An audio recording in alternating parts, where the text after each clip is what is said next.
इस वीडियो में हम लोग सफ़ेद तिल के बारे में बात करेंगे।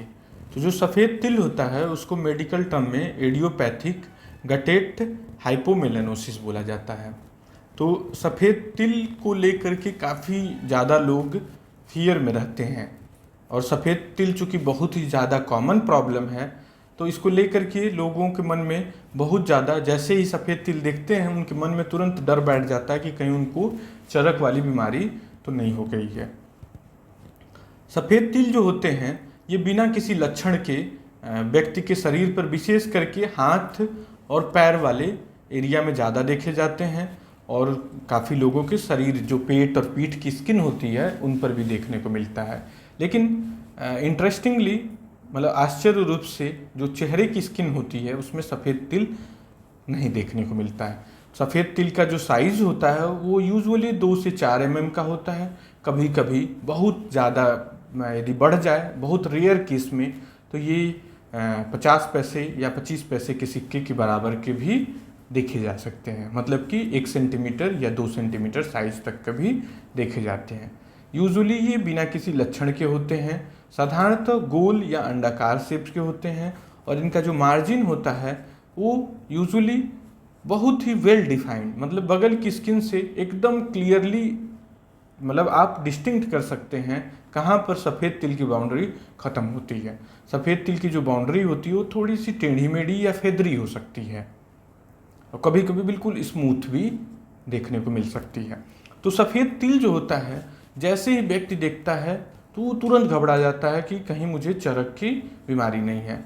और एक मायने में अब ये एक विडंबना ही कहा जाए कि चरक को लेकर के, जो विटिलाइगो ल्यूकोडर्मा की बीमारी को लेकर के बहुत ही ज़्यादा स्टिग्मा और बहुत ही ज़्यादा पीड़ा और दुख का एक कहानी है। जो चरक और इवन तमाम ट्रीटमेंट के उपलब्ध होने के बाद भी, तमाम प्रयास के बाद भी, इसके प्रति जो लोगों का डर है उसे ख़त्म कर पाना बड़ा मुश्किल साबित हो रहा है। काफ़ी ज़्यादा काउंसलिंग के बाद भी, काफ़ी ज़्यादा समझाने के बाद भी इसके डर को हम लोग समाज से बाहर नहीं निकाल पा रहे हैं। तो उसी डर का ही परिणाम है कि सफ़ेद तिल को भी देख करके लोग एकदम फियर में आ जाते हैं, डर में आ जाते हैं, भागते हुए दौड़ते हुए क्लिनिक पे आते हैं कि डॉक्टर साहब देखिए कि मुझे चरक की बीमारी तो नहीं हो रही है। तो इसको क्लियरली, बिल्कुल सीधे साफ शब्दों में समझ लेना है कि इसका दूर दूर तक कहीं भी विटिलाइगो या चरक वाली बीमारी से कोई लेना देना नहीं है। ये बहुत ही सिंपल प्रॉब्लम है और इतना कॉमन प्रॉब्लम है कि एक रिसर्च में 70 से 80 के उम्र के व्यक्ति में रिसर्च किया गया और उसमें देखा गया कि 100% लोगों में कहीं ना कहीं शरीर में ये जरूर तिल था। मतलब किसी में 1, किसी में 2, किसी में 5, किसी में 10, कभी कभी 50, 100, 200 की संख्या में भी ये तिल, विशेष करके कोई बहुत ही एल्डरली हो, ज़्यादा उम्र का हो, तो उसमें देखने को मिल सकता है। यह जो तिल है 20 या 30 की उम्र में भी कभी कभी देखने को मिल जाता है।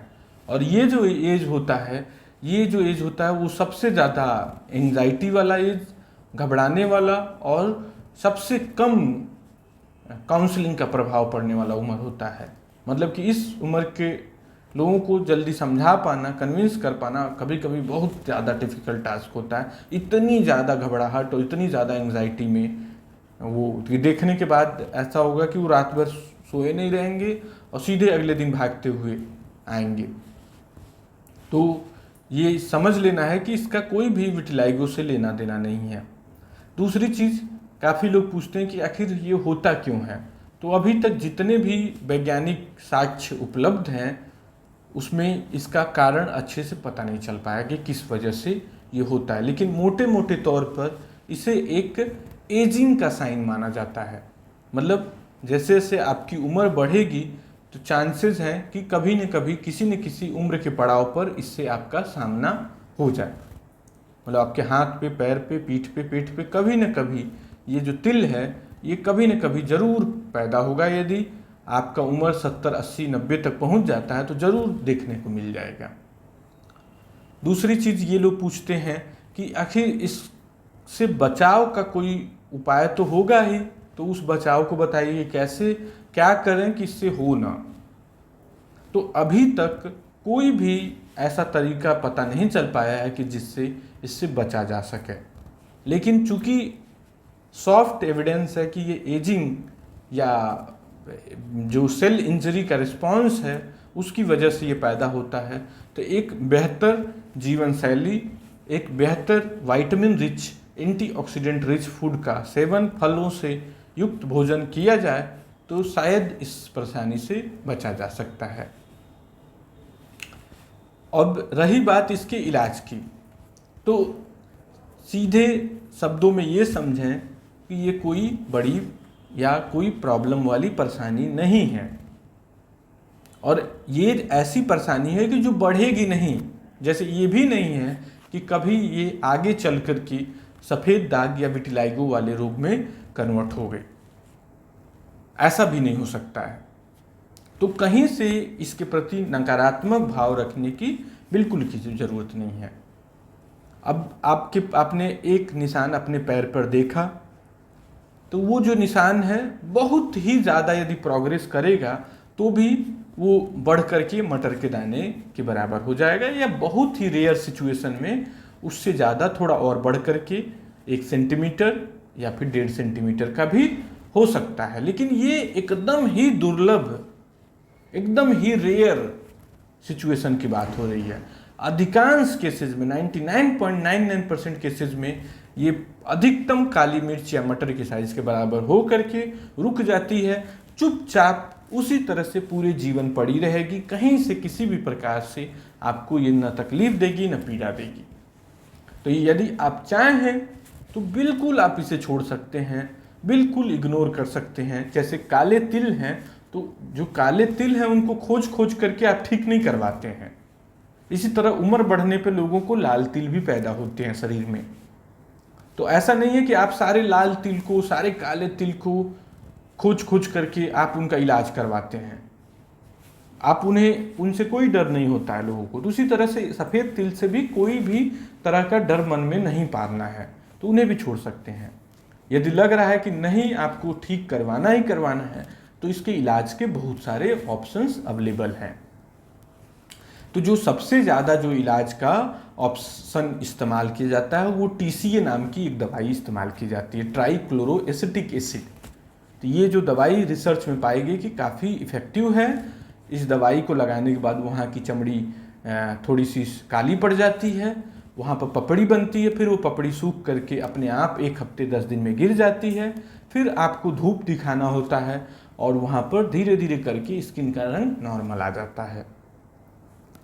तो काफ़ी ये मेरे वीडियोस में इस तरह की क्वेरी आई है कि TCA दवाई का कंपनी का नाम बता दें तो उसे ख़रीद के हम लगा लें। तो TCA जो दवाई है वो किसी भी कंपनी के नाम से नहीं आती। एक एसिड होता है, एक केमिकल होता है, और आप बाज़ार में इसको बहुत ही मुश्किल से ही पा सकते हैं।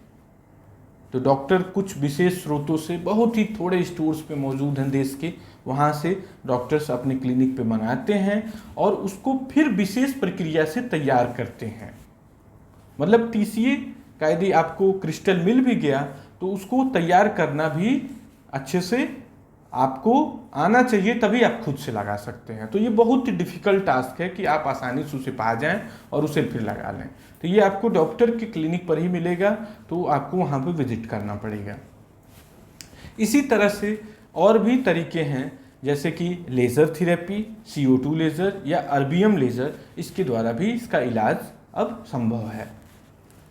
क्रायोथेरेपी, ठंडी गैस की एक सेकाई होती है जिसको कॉटन बड से निशान पे लगा दिया जाता है। लेकिन ठंडी गैस की सेकाई में कुछ परेशानियां होती हैं। कभी कभी और ज़्यादा सफ़ेद निशान हो सकता है, कभी कभी वहाँ की स्किन स्कारिंग कर सकती है, छाले पड़ सकते हैं, इस तरह की दिक्कत से भी गुजरना पड़ता है। तो यूजुअली डॉक्टर्स क्रायोथेरेपी नहीं वो करते हैं, प्रीफर करते हैं।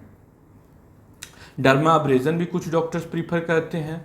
यदि सभी तरह की मॉडलिटीज़ फेल कर जाएं तो उस कंडीशन में सिंपल एक बायोप्सी पंच होती है, उस बायोप्सी पंच से वहाँ की स्किन को काट करके 1 या 2 टाँके लगा दिए जाते हैं और वो घाव आपका 5 से 7 दिन में भर जाता है और ये भी परेशानी ठीक हो जाती है। मतलब ये ईजिली ट्रीटेबल डिजीज़ है।